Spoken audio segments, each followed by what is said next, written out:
buenos días. Damos nuevamente continuación con esta temporada del podcast Bloque 12. Hoy estamos con Paula Escobar Gutiérrez, directora de la Fundación Éxito y egresada también de la Facultad de Derecho de la UPB. Paula, buenos días, qué gusto tenerte con nosotros. Muy buenos días, Sally. Qué rico que pueda estar aquí con ustedes. Y mil gracias por la invitación.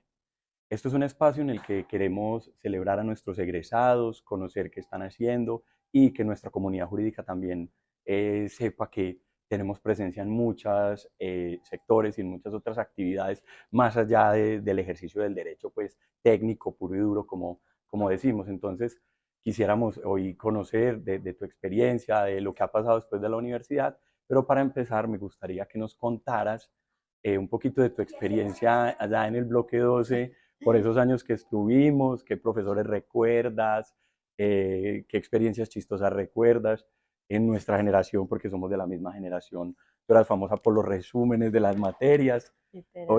Hoy ¿qué recuerdas de esas épocas?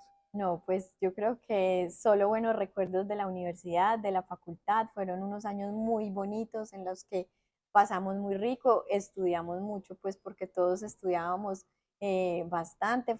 Ahora estaba haciendo los cálculos y nosotros entramos a estudiar Derecho en el 2004, o sea, hace ya 20 años, entonces un contexto muy distinto, pero muy chévere. A ver, que me acuerdo mucho, obviamente, de profesores muy tradicionales como Hernán Valencia, María Cristina Gómez, Ignacio Sanín, Jaime Arrula, Juan Carlos Mejía, Luis Gabriel Botero, pues todas unas eminencias que yo creo que fuimos muy privilegiados de tenerlos como profesores. Anécdotas, me acuerdo mucho precisamente los resúmenes, en ese momento no había portátiles, No nos había llevábamos portátiles. portátiles como hoy a las clases, entonces yo hacía mis notas en el cuaderno todos los días en las clases y llegaba a mi casa y pasaba los cuadernos a computador para ir teniendo ya el resumen muy listo para la hora de estudiar, pues para el parcial o para los finales. Entonces, sí, mis resúmenes creo que eran famosos, los usábamos mucho. Después entiendo que años después los seguían usando, entonces, bueno, me alegra que esa disciplina que yo tenía les haya servido a otros. De esa época universitaria, eh, ¿recuerdas alguna lección de algún profesor que te haya marcado o que aún hoy lo tengas y digas, ve, qué bonito que en ese momento ese profesor me dijo eso y hoy aún lo recuerdo? Pues yo creo que eran muchas cosas, pero como para resumir, creo que todos nos llamaban mucho a hacer las cosas bien, ¿cierto? A escribir bien, a redactar bien. Me acuerdo, por ejemplo, que hasta Luis Gabriel le corregía a uno ortografía en los exámenes escritos. Entonces eso pues le daba a uno como ese juicio y esa disciplina para hacer las cosas pues como muy bien desde el principio. Genial. Ahora pasemos como a otro tema y es, quisiéramos conocer un poquito más de tu trayectoria y la pregunta siempre es, ¿cómo termina uno abogado entrando en el sector solidario, que sigue siendo un gran sector de la economía en Colombia, pero además cómo termina uno como abogado dirigiendo una fundación? Contanos un poquito de esa trayectoria, cuáles fueron esos pasos antes de llegar ahí y hoy qué es lo que más disfrutas de esa faceta de tu vida. Pues yo muchas veces digo que yo soy una abogada no abogada, o sea, yo estudié derecho, tengo mi título de abogada, mi tarjeta profesional, pero como tal nunca ejercí, pero hoy creo y cada vez me doy cuenta que el derecho me dio unas bases impresionantes en cuanto a la disciplina, a la solución de problemas, a la organización, a la planeación, a mirar el contexto como más general y no desde lo puntual, que me han servido mucho para donde estoy hoy. Yo estudié derecho, pues creo que como muchos por ese sentido de justicia y de equidad que quería, pero lo quería era más como con el mundo, quería cambiar el país, quería poner un granito de arena para que el mundo fuera mejor y esa fue pues como mi razón principal.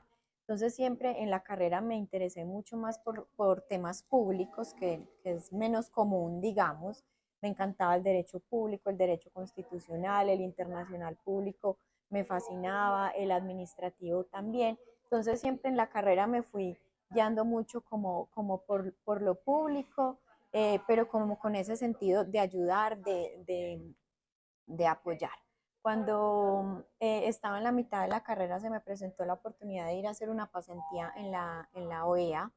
En ese momento ni siquiera se aceptaban pasantías ni prácticas en la universidad, entonces fue un reto que me dejaran parar, que me recibieran eso después como un artículo de investigación en todo caso. Y en esa pasantía me di cuenta mucho precisamente de ese énfasis que quería como de ayuda a la comunidad. Ahí tuve la oportunidad de hacer un diplomado en derechos humanos y eso me fue muy enfocando mucho como por ese trabajo.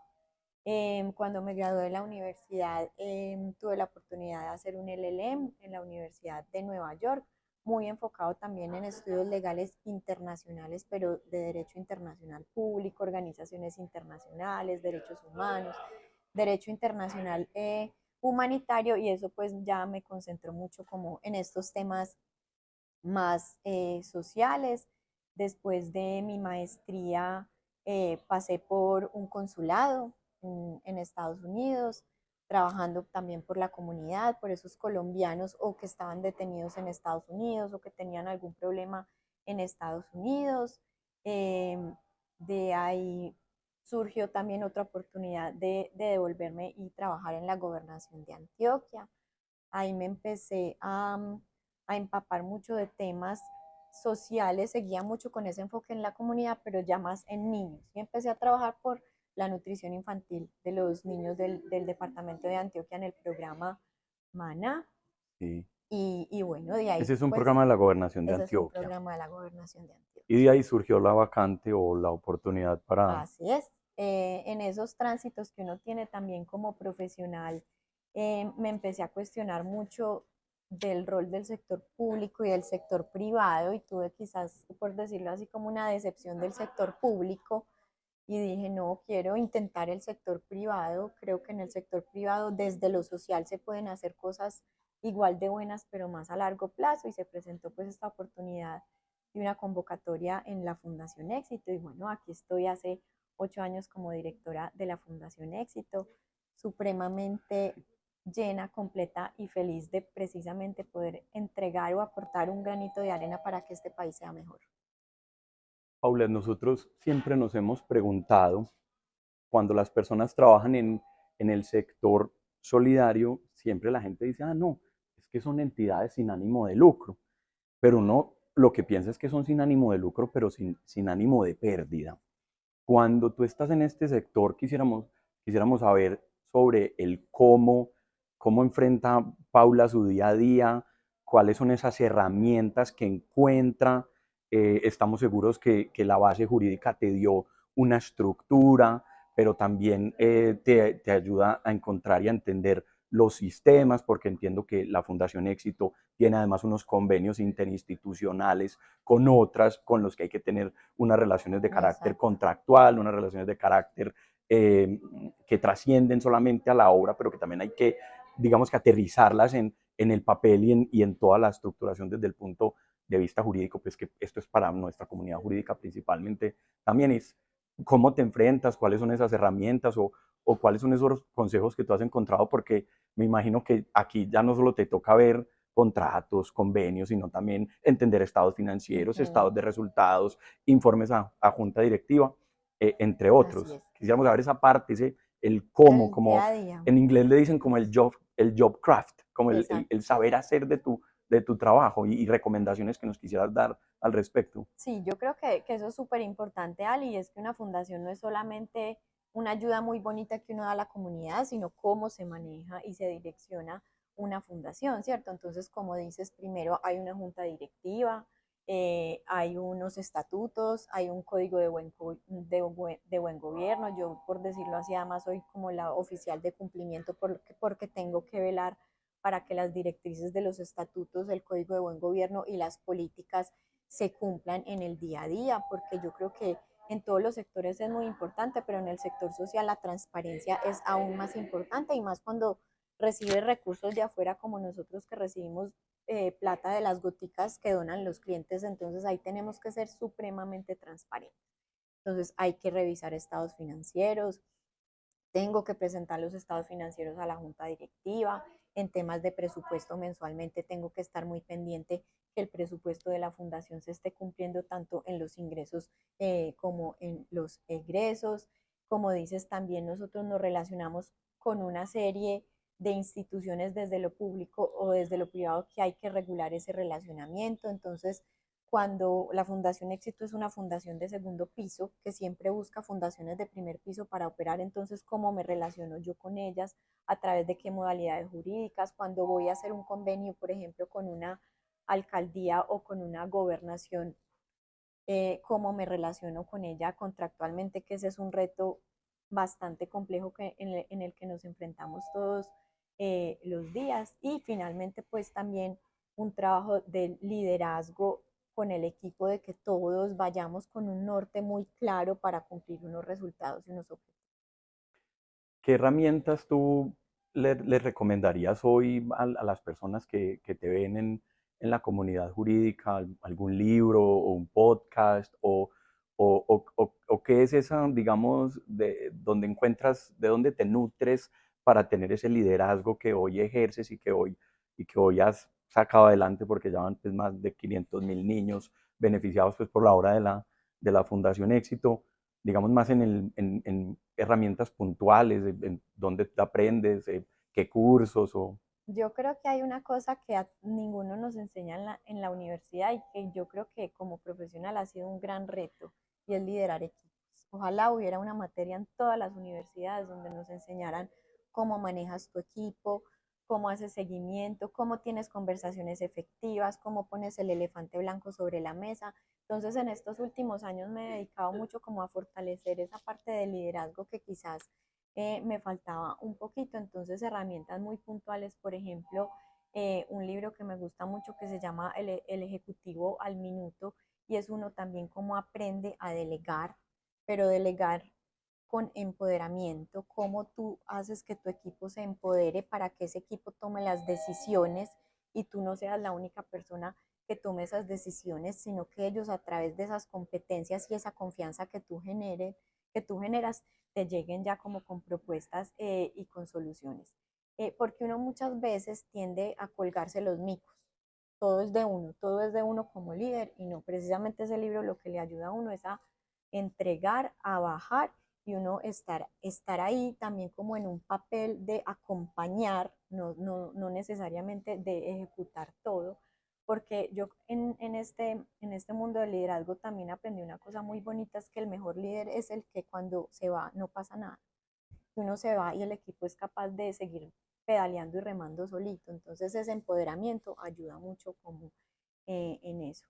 Y últimamente he estado leyendo eh, mucho a Álvaro González Alorda, eh, y Cabeza, corazón y Cabeza, manos. Esa Cabeza, es una Corazón y publicación muy Manos linda. me ha gustado mucho, me ha parecido un libro muy bonito, me ayudó a entender mucho muchas cosas que uno a veces piensa, pero ejecutarlas, procesarlas desde el corazón y después ejecutarlas es complejo. Entonces ese es muy recomendado, y la continuidad de Cabeza, Corazón y Manos, que es Riverview, Ujú. que también es una historia, es un poquito más novela, pero también le enseña a uno, o le pone lo invita por lo menos a uno a tener ese balance y ese equilibrio entre la vida profesional y laboral, que creo que es algo que en cualquier profesión no se puede perder. Fantástico. Hay una pregunta obligada y es, ¿cómo hace Paula para tener ese equilibrio entre ser mamá, ser directora, todas las gestiones que implica tanto el liderazgo de la fundación, pero combinarlo con tu papel como mujer y, pues sabemos pues que eres una abanderada número uno de la lactancia materna?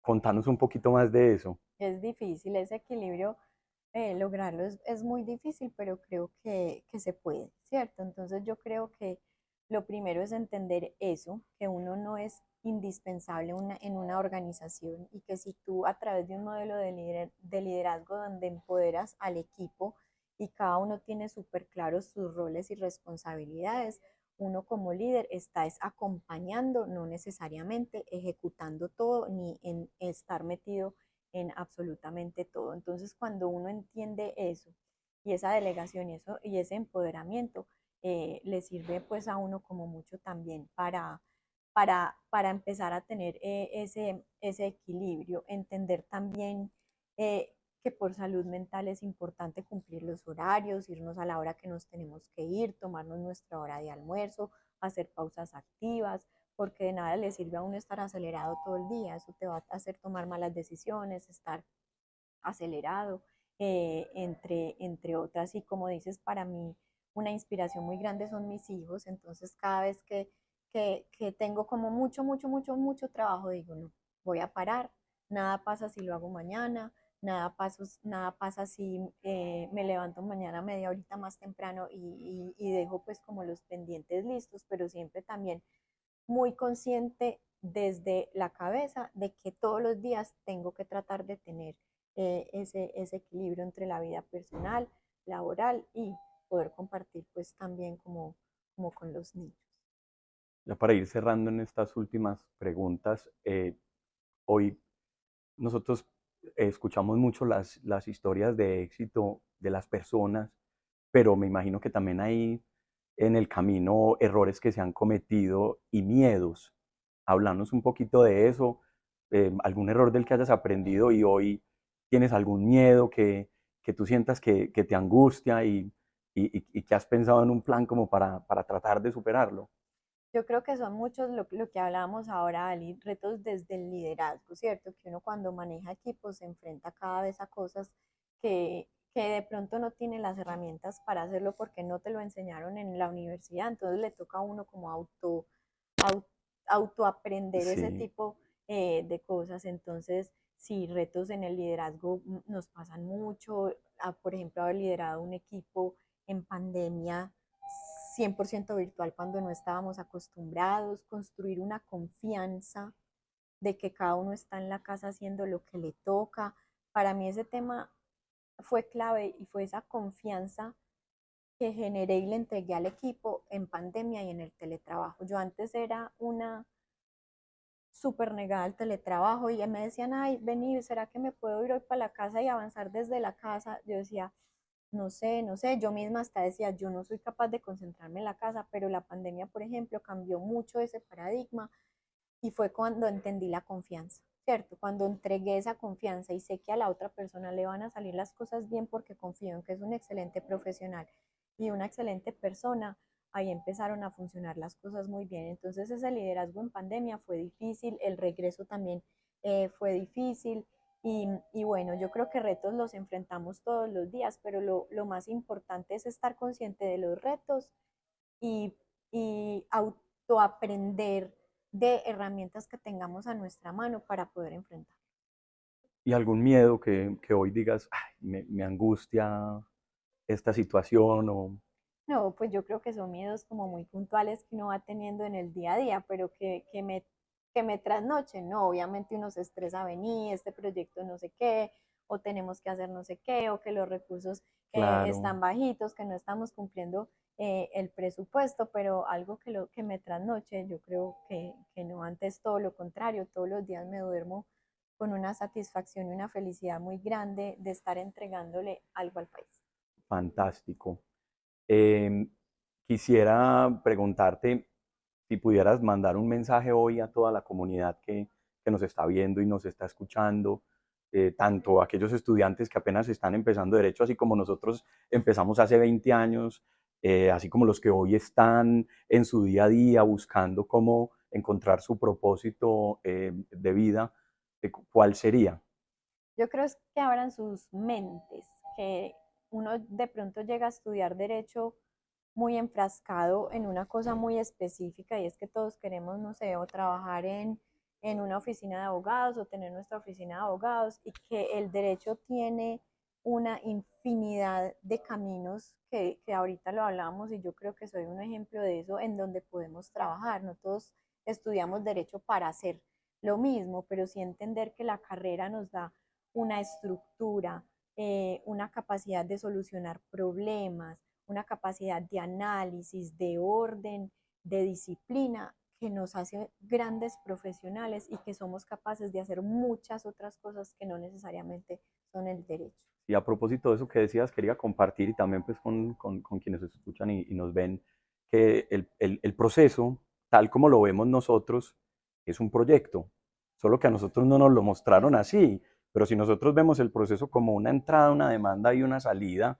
una sentencia, solamente para hablar del proceso pues civil, técnico, que está en el Código General del Proceso, quizás cuando uno aprende, como tú dices, a verlo desde otra perspectiva interdisciplinaria, hay muchas cosas que nosotros abogados como desde el punto de vista profesional podemos aportar.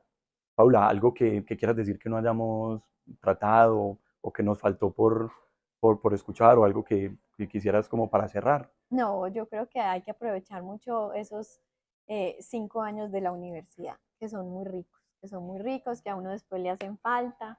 Entonces, no, y yo creo que ese mensaje que hablábamos ahorita, que abran la mente, porque no todos los que estudiamos derecho terminamos haciendo lo mismo.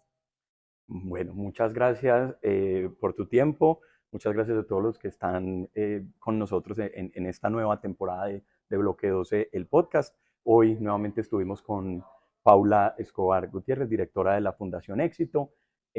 Yo soy Alirio Giraldo y en la producción nos apoya María Luisa Londoño. Muchísimas gracias. Mil gracias. Gracias.